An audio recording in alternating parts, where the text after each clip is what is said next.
So the first 2 months that Battlerite was out, I made some recap videos on what happened with the game that month.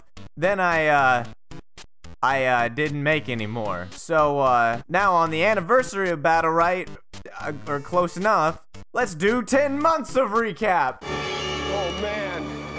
Oh god! Oh man! Oh god! Oh man! So let's start this journey off by rewinding to November 2016, the end of the second month. Right around this time is when the community started complaining a lot about the game. In fact, the community stayed pretty negative until probably March when Rygon came out. Yeah. On November the 30th, there was a balance patch that took away the immaterial on Jumong's non-EX Prowl, which used to be his Q and now it's R, but I'll get more on Jumong later. This was a pretty big deal at the time because Jumong was just immaterial 24/7, kind of like Shifu still is. Then on the 14th of December, we got a huge old patch that introduced the ranking system we still have today, a winter event, Battlerite reworks for Ezimo, Iva, Pearl, and Taya. Unfortunately, the haste build became a thing. This Haste Taya build would remain very ridiculous until January 25th when it was finally fixed. Oh yeah, the December patch also added Pestilus, but like, who cares? He was just like, okay. Like, he didn't get buffed till later.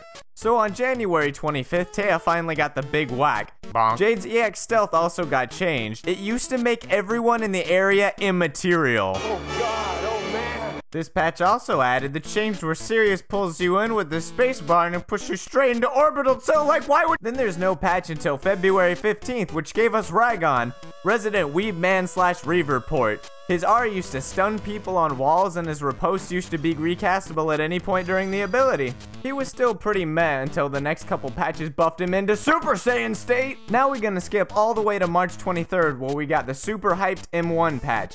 This patch basically made the game slightly faster and redid how most of the projectile M1s worked by making them less spammy and more meaningful.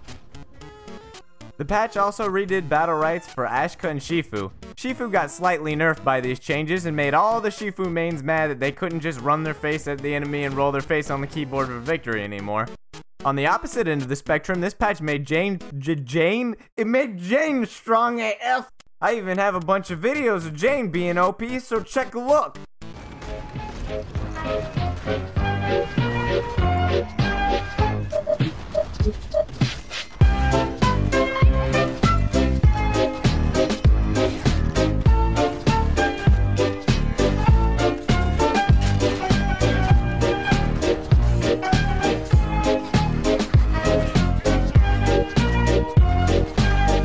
Okay, these clips are pretty lame, but you gotta believe me, Jade was real strong. So strong, in fact, they nerfed her in 2 days.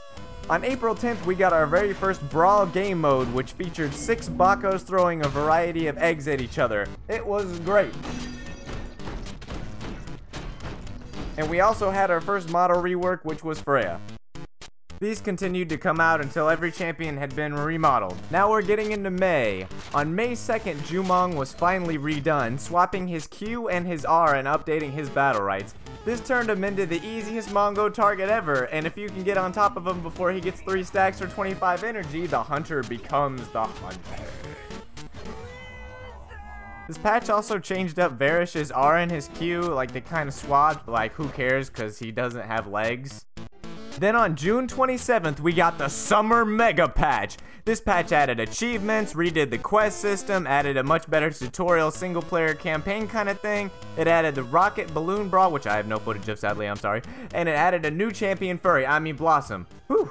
And finally, on the year anniversary, they announced all this shit. They're gonna straight up change the battle right system where you can just pick 5 of any battle rights you want. That sounds crazy. We finally getting the UI 2.0, we're getting a new game mode, and then in November, we getting free to play. And then with free to play, we're getting a mystery champion. And I wonder who that could be. And then we getting biggest non-content box opening video ever coming to you this December. And then there's still more, like if Stunlock keeps up with this, Battlerite should be good to go for a while.